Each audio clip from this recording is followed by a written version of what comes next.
if you don't know something, just ask. It's okay to not know, and it's okay to be wrong about something, but we got to find the answer and we've got to learn from it and get better.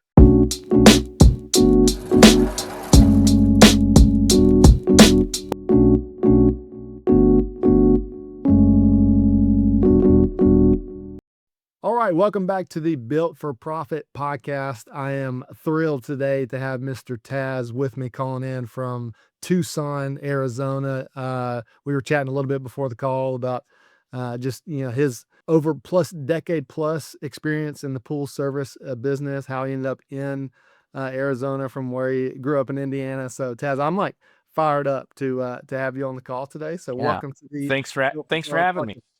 Oh yeah, you bet. Well, cool. So if you want to get us started here, I'd love for just you to let the listeners know kind of who Taz is. How did you end up in the pool service industry? A little bit about your background and how you got to where you're at today. Yeah, so I grew up in Indiana, and when I was growing up, I was a lifeguard, taught swim lessons, coached some swimming, and when I went to college, I was putting myself through school.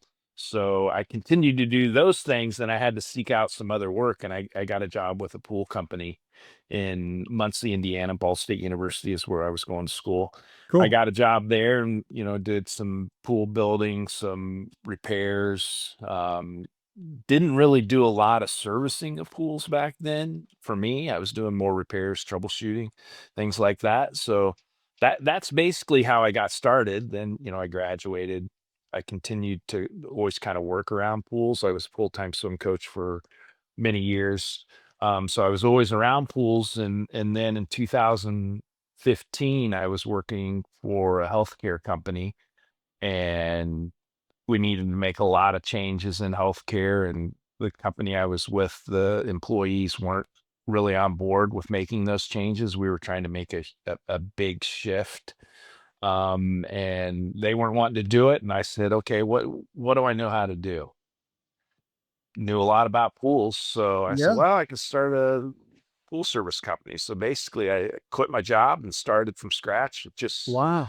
I was the only employee to begin with, no clients, um, until that first week, or maybe even before we started, we might have picked a few up, just word of mouth. But Yeah. yeah, that's basically how it started. And really, I didn't have any experience in pool service. I had Okay. built pools, I had troubleshooted a lot of issues. I had done some repair type work and things like that, but I never service pools on a weekly basis, which is a steep curve, learning curve there. So Oh, I'm sure. Yeah. yeah, Well, number one, I just love the leap of faith of just jumping in to say, like, all right, I guess I don't even know day one when you're like, I'm starting a pool business. Do you just go buy a truck or like, what does that look like? yeah. I had a truck, and so I already had the truck. I just used the truck that I had, and I started. I went out and bought some equipment, and went out and stole like my first job servicing a pool, like I had been doing it for 20 years, and kind of learned on the job. Yeah. I love it, man. Confidence can carry you a long way, especially Yeah. early on, man. That's great. So, yeah, tell me a little bit about, I'd love to hear, obviously, you've been in almost 11 years now doing that. You said you started in Yeah. 2015. And so, what did your business look like in those early years, and how has it kind of changed to what does it look like now from a standpoint of like who are your ideal clients, who you serve, what kind of services do you provide, all that kind of good stuff? Yeah. So originally, to start with, it was just me. I had no income. So I was out hustling, trying to get as much work as I could. And probably about a year, not quite a year into it, I hired my first guy. And, we were always doing my goal was to set up a business that had recurring revenue, Yeah, that I could step away from the everyday and still have revenue coming in. yeah, So I knew recurring service was the way to go, where people are signing up for each month you're servicing them once a week, every month. I knew that was the way to go, and to build upon that, and then to to also break into the, troubleshooting and repair also is just extra money, Yeah. Yeah. icing on the cake. Yep. To begin with, it was slow picking up new clients, and we picked up some clients through like Angie's List or what. Okay. There was something else. There was another company out there that I think Angie's List just bought. I forget what they were called now. And a lot of those were people that were seeking out maybe some problem solving that maybe other people had done, or they were trying to Oh, do yeah. on their own, or they were trying to nickel and dime. They weren't the best customers, Yeah. um, because they'd already been through the ringer. They'd been through a bunch of people trying to figure something out. So they Yeah. had like the crappiest of the crappiest Yeah. jobs, Yeah, you're showing up and they already don't trust you. Right, right, Just because 'cause they they'd have bad already been experience. through people, or their problem was so bad and they didn't wanna accept the problem that they had and Yeah. pay for it. They weren't willing to do that. Yeah. So that was, in the early years, and then as we started getting more and more clients, it was more about getting people through word of mouth, so our clientele got better Yeah. as we went through, because we're getting people that are really willing to pay for the service and, um know what we have to offer Yeah. too. So again, at the beginning, we were trying to fumble our way through and figure out what was going on. I never was afraid of taking something apart and figuring out what was wrong with it and put it back together. So now that we've learned all that, we're continuing to try to elevate the service that we offer. So in the beginning days, I did what everybody else was doing, regular service, check chlorine and pH. That was it. Come in, um, brush, skim, get all the debris out, vacuum if you need to, service the filter, things like that. But as we went along and I did more and more research, I found, hey, there's better ways to serve these pools. And so we started transitioning into checking pH out, chlorine, pH, and alkalinity every visit, and Okay. then now we're at where we're checking the LSI every visit to really manage the water and the balance of the water to help prevent scale or etching where you're pulling calcium Yeah. out of services. So we've just continued to elevate our service, and what we're providing for our customers. Yeah, that's fantastic. So, I guess throughout that whole journey from start all the way to where you're at now, has it always been pool servicing, or have you ever done any, like, pool installs or actually doing, like, the construction side of it, or has it been Yeah, mainly we the don't service? we don't do installs, but we'll go in and, put new equipment in. We Yeah. can put in, filters, chlorinators, pumps, ozone sanitizers, other things. So we can do just about anything. And my experience is, I originally came from more of the construction, Okay. side. So I can do those things, but our license currently does not allow us to do that. And I didn't want that to be a big part of our business Yes. anyway. We'll do a lot of repairs and things. We do a lot today, but it's not something that we're is our big focus. It's that recurring revenue where it's there every month. Yeah. That's what pays the bills. I love that, Taz. I think that is a brilliant point to make because, like you said, I actually just got off with a business owner a few months ago where we were talking about, he came from, you start from 0 revenue at the beginning of every month, and you gotta make sales happen every single month, and then you see how Yeah. that month did, and then you restart again next month. And so to your point, I love that you've been disciplined enough to say like, "Nope, we have the option to get into installs, and if we wanted to go that route and grow and expand in that world, but the discipline to stay in the recurring revenue, I think is just a beautiful thing." So, love what you did there, man. That's fantastic. Well, cool. So, tell me a little bit about, what's working well. Well, actually, before we dive into that, I'd love to know, obviously you started you in a truck, 11 years ago. What does team look like now? What does the company look like? Has the territory changed, or what does that look like? So, the territory, let's start with the territory first, because that has changed because in the when I first started, I was taking jobs anywhere. I knew that it wasn't necessarily going to pay off money wise, but it was going to pay off knowledge wise. I Yep. just needed to get out there and gain more knowledge, Yep. Yep. get somebody that's going to pay my bills. It wasn't going to, we weren't going to end up with a big profit, but so we have contracted a little bit. We're not out in the far outskirts anymore. In Tucson, there's places that you can drive an hour to, and it's still quote unquote Tucson. Yeah. Okay. But we, you recurring service and you got 30 pools over there. That's one thing, but something goes wrong in that area and you got to send a guy over there. And the problem really was related to your tech, not something that's billable. Yeah. That doesn't pay off. Yeah. So Exactly. we did contract. So today we have, see myself, I've got basically a business partner that is doing all the repairs and troubleshooting and filling in for service techs when needed. And then we have, let's see, one, two, three, four regular service techs Oh that are wow. out Okay. there servicing between 12 and 17 pools a day.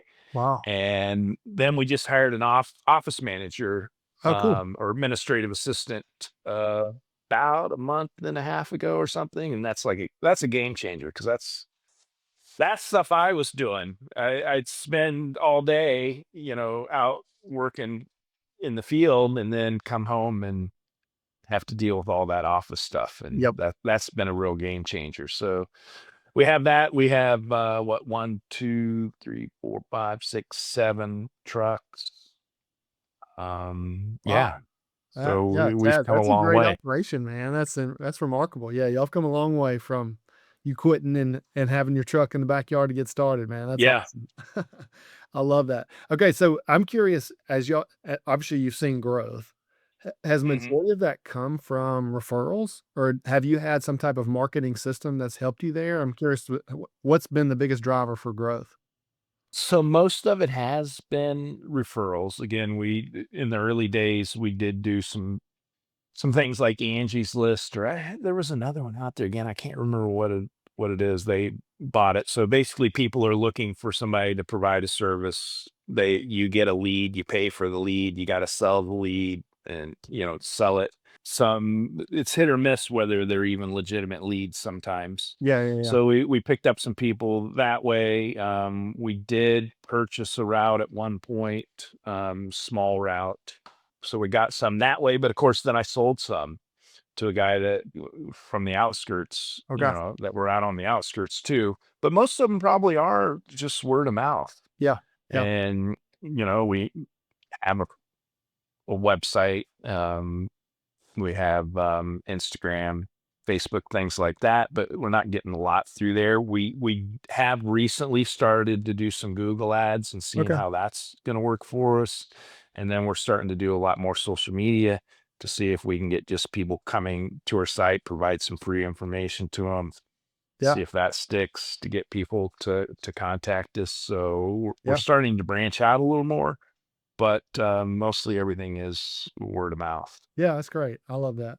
Well, cool. So tell me a little bit about momentum. What do you feel like's working well for the business? And then on the flip side of that, what do you feel like is currently the biggest bottleneck that you're trying to break through? What's working really well, we we made a change. It was probably about 2 years ago to um, try to be more focused on our technicians and create a more team atmosphere. Yeah, We went to having a weekly meeting, cool. because most of these techs, if they're running a pool route, they just go out and they do the pool route. Once they're done with whatever pools they have, they're done for the day. They're Yeah, not really interacting. It's not like a two-man job. It's a one-man job. They go and do it. And sometimes they might have to cover for somebody else, but they're covering for somebody that they may not even see during the week. So we went to that team meeting and it was a little rough with the people we had on board at the time because they were not used to doing it. They didn't want yeah, to do it. yeah, yeah, yeah. So we weeded out some people and got some new guys in that knew that's what we were doing every week. And then recently we went to where we have a team breakfast once a month Cool. I where like we that. bring everybody in to a local restaurant, 6 a.m. on a Friday, and we try to keep it um, mostly non-business. So we have a question of the day that is pool related, Yeah, and whoever answers that question gets a $50 Walmart gift card. love it. That's cool. And we pay for them to be there. We pay for their breakfast. They can chat, and if people have questions about things, we'll answer them. But we're not like saying, "Hey, we need to focus on this. We need to focus on that." We're just more looking to get everybody together for a nice breakfast. And at our weekly meetings, we have we ask a question or we ask everybody to share something. Usually, we'll say, John, do you have anything to share today? Good, bad, indifferent. Doesn't matter whether it's about work or not. We're just trying to get them to share. Yeah. And people struggle with that, but at the breakfast, man, they're sharing all Yeah. kinds of things. And Something and then there on guys the leave table. and are like, man, I had never heard that before, because they're hearing it from one of their peers Yeah. in a different way. And that I think has been a real game changer for us, because now people are more engaged in the work that we're doing. They care more about what they're doing. They're serving our customers better. They're just connected to it, to the Yeah. business. That So, Taz, that's so good. I feel like we've seen a lot of the same fruit. We obviously are all remote as well for our team. And we have started a Monday meeting to kind of set the direction for the week, kind of get everybody aligned and share wins, all kinds of different things. But I'm curious, what's been since you've implemented that weekly meeting? What do you feel like has been the biggest win of the meeting? And then obviously you kind of spoke a little bit to the win of the breakfast. But for you as an owner, what do you feel like? Because I think that it's just so powerful that so many business owners overlook when you have an all team meeting to get everybody in one room for at least, a little bit of time on a weekly yeah. basis. What do you feel like's been the biggest win of the meeting side? I think just sharing of information and reinforcing the things that we're seeing every week. Because when these guys are out on their own, one guy could be seeing something every single day, and he doesn't necessarily understand and doesn't want to ask. Even though that's one of the big things for me is like, if you don't know something, just ask. Yeah, It's yeah, okay to not know, yeah, and it's okay to be wrong about something, but we got to find the answer, and we've got to learn from it and get better. So before that, people would carry these things forever and be like, I don't know. yeah, And now they have the chance to just bring it out. Hey, why every time I show up, my pH is way over 8 at this pool? And so we can reinforce why that is and what we need to do to kind of manage that. And just hearing it from somebody other than me or another supervisor is big. yeah, They can hear it from another guy that is really interested and is one of their peers. They're like, "Oh yeah, he could just say one word a little different, yeah, yeah. and That's it so true. sticks." Very true, Chaz. I love that. That's a great point. I think there's power in that for sure. So what do you feel like right now is kind of the biggest bottleneck, I guess, or something that you're focused on as an owner? I'm still the biggest bottleneck, Okay. because I'm still doing way too many things. We just got the administrative assistant, so she's still trying to get on board. So I'm still having to do some of that. I'm having to educate her on the things that need to be done. But we got a new employee that started this week. I took him out yesterday and did a half a route with him, so I'm training him, Cool. and then I still got to go and sell. I went and sold a pool service yesterday and sold some other stuff yesterday, and so it's just I've got too many things on my plate, Yeah. and I need to continue to delegate that out. Get my administrative assistant doing more, and get somebody in eventually that's going to be the one that these guys are calling for Yeah. troubleshooting. Because my business partner, he's out doing a lot of repairs and things, and yeah, and he doesn't do as well. I mean, he knows what he's talking about, but he doesn't do as well dealing with the guys in the middle of a day when he's trying to do 10 things. So I'm trying to shoulder all that, and gets to be Yeah. overwhelming. Yeah, and honestly, Taz, I think that's so relatable for so many business owners, almost every business owner, right? Where it's we all feel like the bottleneck in so many different Right. areas because it all started like 10 years ago, it was just you for a long Right. time, you know? And so I definitely agree with that. But I think I hired my first administrative assistant almost 2 years ago. Been the greatest hire I've ever done in my entire life.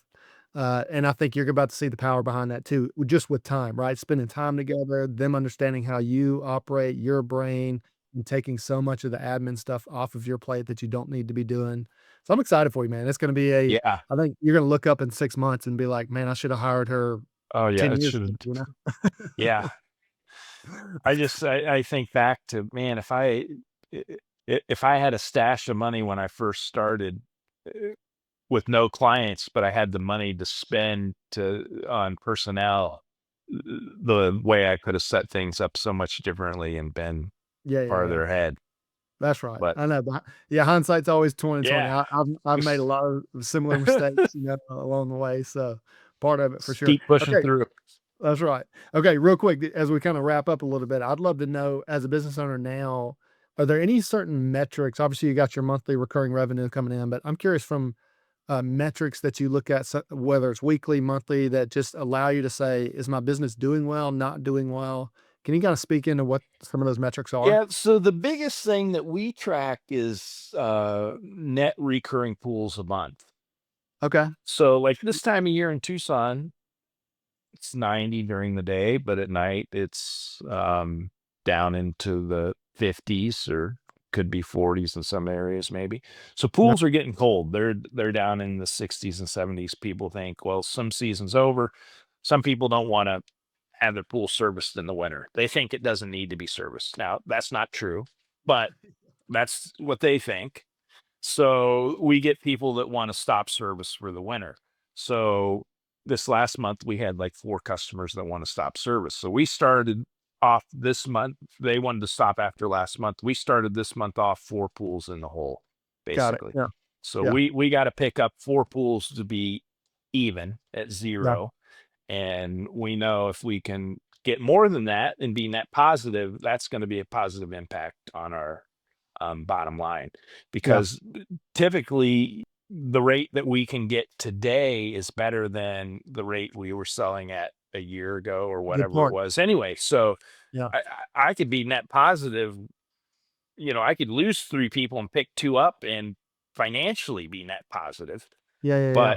But, but our goal is just looking at the number of pools we Yeah. service. That's the biggest thing that we look at, and we incentivize our team members based upon that. So if we're Okay. net positive for the month and everybody does what they're supposed to be doing, they get a financial reward for that, and that gets them, trying to keep people on board. Doing a better Yeah. job at their pools, talking to the customer when they're coming out, and the customer says, "Yeah, do I really need pool service in the winter?" They're like, "Yes, you need pool service in the winter." Yeah, yeah. So they're doing a good job of trying to keep people on board too, because they know it pays off for them. But that really is the biggest metric that we look at.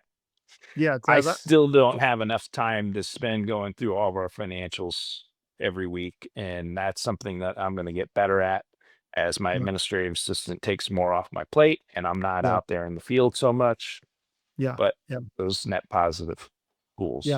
That's so good. I think, one of the things we talk about a lot of times with business owners is that labor efficiency rate for the people that are out servicing and whatever, service that they're providing.